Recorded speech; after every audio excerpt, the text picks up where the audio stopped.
ಪಿರಿಯಾಪಟ್ಟಣ ತಾಲೂಕಿನ ಬೆಟ್ಟದಾಪುರ ಗ್ರಾಮದ ಟಿಡಿಎಂಎನ್ ಸಮೂಹ ಶಿಕ್ಷಣ ಸಂಸ್ಥೆ ವತಿಯಿಂದ ಅಂತರ್ಶಾಲಾ ಸ್ಪರ್ಧಾ ಕಾರ್ಯಕ್ರಮ ಆಯೋಜಿಸಲಾಗಿತ್ತು.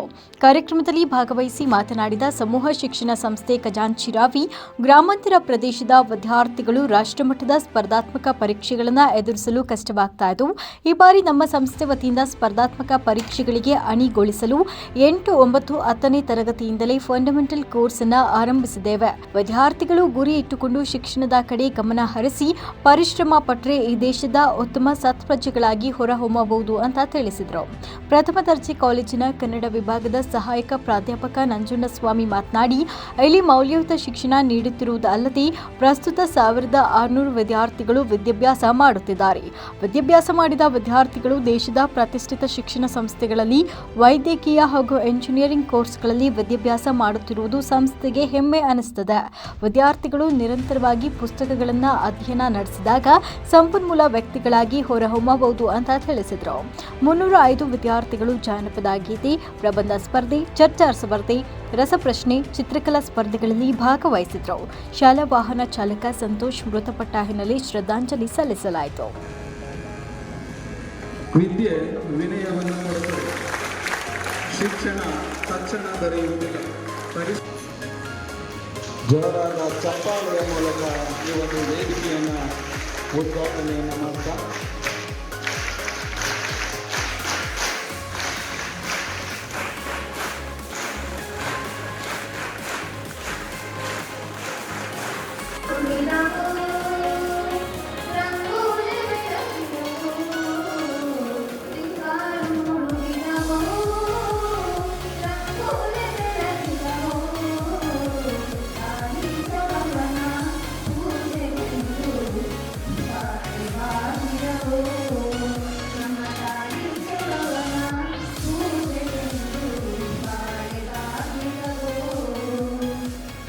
ಆಧುನಿಕತೆ ಬೇಕು, ಶಿಕ್ಷಣದಲ್ಲಿ ಬದಲಾವಣೆ ಆಗಬೇಕು. ಪರೀಕ್ಷಾ ಪದ್ಧತಿಯಲ್ಲಿ ಸಾಕಷ್ಟು ಬದಲಾವಣೆ ಆಗಬೇಕು. ಮತ್ತು 35 ಅಂಕಕ್ಕೆ ಪರೀಕ್ಷೆ ಬರೀತಾ ಇದ್ದು, ಈ ತರ ಯಾವುದೇ ಅಂಕಗಳಿಲ್ಲ, ಪರೀಕ್ಷೆಯಿಂದ ಅಂಕ ಗಳಿಸಬೇಕಿತ್ತು. ಈಗಾಗಲೇ 20 ಅಂಕಕ್ಕೆ ಆಂತರಿಕ ಅಂಕ, 80 ಅಂಕಕ್ಕೆ ಪರೀಕ್ಷೆ. ಮತ್ತು ಪರೀಕ್ಷೆನೇ ಎಲ್ಲವಕ್ಕೂ ಮಾನದಂಡ ಆಗ್ತಾ ಇತ್ತು. ಪರೀಕ್ಷೆ ಅಂಕನೇ ಪ್ರತಿಯೊಂದಕ್ಕೂ ಮಾನದಂಡ ಆಗ್ತಾ ಇತ್ತು. ಈಗ ಪರೀಕ್ಷೆ ಅಂಕದ ಜೊತೆಗೆ ಬೇರೆ ಸ್ಪರ್ಧಾತ್ಮಕ ಪರೀಕ್ಷೆಗಳು ಮಾನದಂಡ ಆಗ್ತಾ ಇದೆ. ಹಾಗಾಗಿ ಈ ಪರೀಕ್ಷಾ ಪದ್ಧತಿಯಲ್ಲಿ ಬದಲಾವಣೆ ಆಗಿದೆ. ಈ ಬದಲಾವಣೆಗೆ ಮುಖ್ಯವಾಗಿ ನಾವು ಪ್ರತಿಯೊಂದು ಶಿಕ್ಷಣ ಸಂಸ್ಥೆನೂ ಕೂಡ ಆ ಬದಲಾವಣೆಗೆ ಒಗ್ಗಬೇಕಾದಂತ ಪರಿಸ್ಥಿತಿ ಬಂದಿದೆ. ಆ ಮಕ್ಕಳು ಕೂಡ ಒಂದು ಶಿಕ್ಷಣ ವ್ಯವಸ್ಥೆಗೆ ಎಲ್ಲರೂ ಕೂಡ ಸರಿ ಹೊಂದಬೇಕು. ಈಗ ಯಾವುದೋ ಒಂದು ಆ ನಿಟ್ಟಿನಲ್ಲಿ ನಮ್ಮ ಸಮಸ್ಯೆಯನ್ನು ನಾವು ತೆಗೆದುಕೊಳ್ಳದೆ ಆದರೆ ಕೇವಲ 35 ಮಕ್ಕಳಿಂದ ಆರಂಭವಾಗಿ ಒಂದು ಯಾವುದೋ ಚಿಕ್ಕ ಒಂದು ಕೊಠಡಿಯಲ್ಲಿ ಆರಂಭವಾದಂಥ ಶಾಲೆ ನಂತರ ಸೀಟ್ನಲ್ಲಿರ್ತಕ್ಕಂಥ ರೂಮುಗಳಿಗೆ ಬಂತು.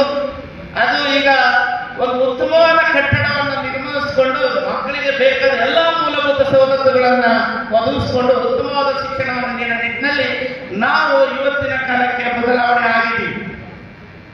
ಮಕ್ಕಳ ನೀವು ಕೂಡ ಬದಲಾವಣೆ ಆಗಬೇಕಾದ್ದು ತುಂಬಾ ಅಗತ್ಯ ಆಗಿದೆ. ಕಾರಣ ಏನಂದ್ರೆ, ಯಾವುದೇ ಒಂದು ಉತ್ತಮ ಒಂದು ಕಾಲೇಜಿನಲ್ಲಿ ಸೀಟ್ಗಳು ಸಿಗಬೇಕು ಅಂದ್ರೆ ಅಂಕ ಮುಖ್ಯ ಆಗಿಲ್ಲ, ಸ್ಪರ್ಧಾತ್ಮಕ ಪರೀಕ್ಷೆಗಳು ಬಹಳ ಮುಖ್ಯ. ನಮ್ಮ ಗ್ರಾಮಾಂತರ ಮಕ್ಕಳಿಗೆ ಏನಾಗಿದೆ, ಸ್ಪರ್ಧಾತ್ಮಕ ಪರೀಕ್ಷೆಗಳು ಅಂದ್ರೆ ಏನು, ಅವು ಹೇಗಿರ್ತವೆ, ಯಾವ ನಿಟ್ಟಿನಲ್ಲಿ ನಾವು ತಯಾರಾಗಬೇಕು, ಯಾವ ಮಟ್ಟದಲ್ಲಿ ನಾವು ಸಿದ್ಧತೆಯನ್ನು ಪಡ್ಕೋಬೇಕು ಅಂತಕ್ಕಂಥ ಪರಿಜ್ಞಾನದ ಕೊರತೆ ಇದೆ. ಆ ನಿಟ್ಟಿನಲ್ಲಿ ನಮ್ಮ ಸಂಸ್ಥೆ ಈ ವರ್ಷದಿಂದ SSLC ಮಕ್ಕಳಿಗೆ 9 ಮತ್ತು 10ನೇ ತರಗತಿ ಮಕ್ಕಳಿಗೆ ನಾವೇನ್ ಮಾಡಿದೀವಿ, ಫಂಡಮೆಂಟಲ್ ಕೋರ್ಸ್ ಅಂತಾನೆ ಶುರು ಮಾಡಿದ್ವಿ. ಕಾರಣ ಇಷ್ಟೇ, ನಮ್ಗಾದ ಅನುಭವ ಹೇಗಾಯ್ತು, ಯಾಕೆ ಬೇಕು ಅನ್ನಿಸ್ತು ಅಂದ್ರೆ, ಇಲ್ಲಿರ್ತಕ್ಕಂಥ ಅನೇಕ ಎಲ್ಲ ನಿರ್ದೇಶಕರ ಮಕ್ಕಳು PUC ಹಂತದಲ್ಲಿ ಇದ್ದಾಗ ನಮ್ಗೆ ಬಂದಂತ ಅನುಭವ ಆಯಿತು. ನಮ್ಗೆ ಅನಿಸ್ತು, ಆ ಮಕ್ಕಳ ಅನುಭವನ ಕೇಳಿದಾಗ ನಮ್ಗೆ ಅನ್ಸಿದ್ದೇನಪ್ಪ ಅಂದ್ರೆ, ಈ ತರದ ಸ್ಪರ್ಧಾತ್ಮಕ ಪರೀಕ್ಷೆಗಳಿಗೆ ಏಕಕಾಲಕ್ಕೆ ನಾವು PUC ಹಂತದಲ್ಲಿ ಹೋಗಿ ಆ ಪರೀಕ್ಷೆಗಳನ್ನ ಎದುರಿಸಕ್ಕೆ ಸಾಧ್ಯ ಇಲ್ಲ. ಆ ಮಕ್ಕಳಿಗೆ ನಾವು 8, 9ನೇ ತರಗತಿನಲ್ಲಿ ಅವ್ರು ಬೇಕಾದ ಒಂದು ಏನನ್ನ ಫಂಡಮೆಂಟಲ್ ಕೋರ್ಸ್ ಅನ್ನ ನಾವು ಕೊಟ್ಟರೆ ಮುಂದೆ ಅವರಿಗೆ PUCಗೆ ಸುಲಭ ಆಗ್ಬೋದು ಅನ್ನೋ ಒಂದು ಮನಗಂಡು ಈ ವರ್ಷದಿಂದ ನಾವು ಆ ಫಂಡಮೆಂಟಲ್ ಕೋರ್ಸ್ ಅನ್ನು ಕೂಡ ನಾವು ಆರಂಭಿಸಿದ್ವಿ. 2000 2001ರಲ್ಲಿ ಶಿಕ್ಷಣ ಸಂಸ್ಥೆ ಪ್ರಾರಂಭವಾಗಿದೆ ಅಂತೇಳಿ ನಾನು ಕೇಳ್ಪಟ್ಟೆ.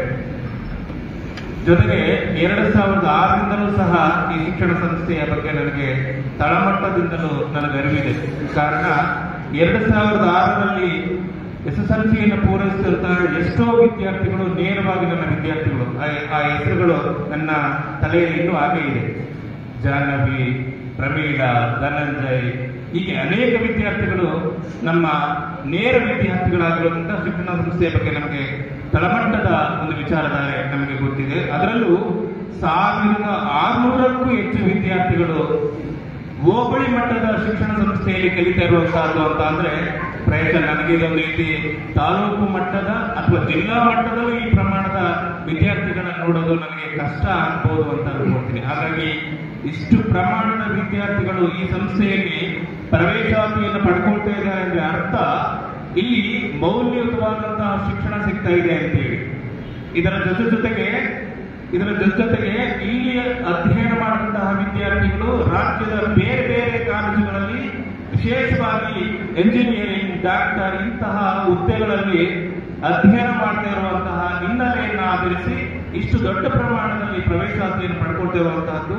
ಅದಕ್ಕೆ ಕಾರಣೀಭೂತರಾದಂತಹ ಆಡಳಿತ ಮಂಡಳಿ ಹಾಗೂ ಇಲ್ಲಿ ಕೆಲಸ ನಿರ್ವಹಿಸುತ್ತಿರುವಂತಹ ಅಧ್ಯಾಪಕ ವರ್ಗಕ್ಕೆ ನಾನು ವಿಶೇಷವಾಗಿ ಧನ್ಯವಾದಗಳನ್ನು ಅರ್ಪಿಸುವ ಕೆಲಸವನ್ನು ಮಾಡ್ತೀನಿ. ನಿಮ್ಮ ಜೋರಾದ ಕರ್ತವ್ಯ. ಏಕೆಂದರೆ ತಂತ್ರಜ್ಞಾನ ಈ ಆಧುನಿಕ ಕಾಲದಲ್ಲಿ ಬೇಕಾಗಿದ್ದು ಅತಿಯಾಗಿ ಬಳಸುತ್ತಿರುವುದರಿಂದ ತಂತ್ರಜ್ಞಾನ ನಮ್ಮ ಜೀವನಕ್ಕಾಗಲಿ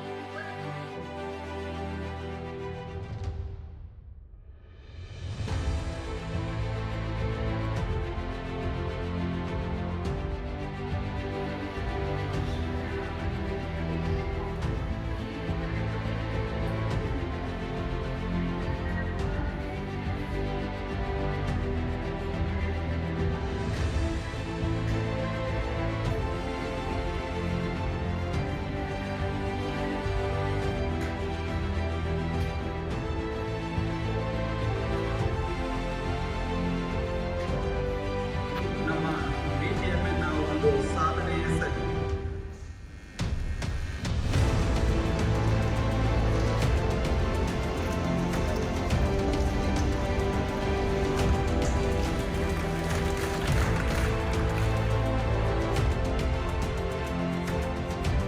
ವರದಿ ರಾಮೇಗೌಡ, ಪಿರಿಯಾಪಟ್ಟಣ.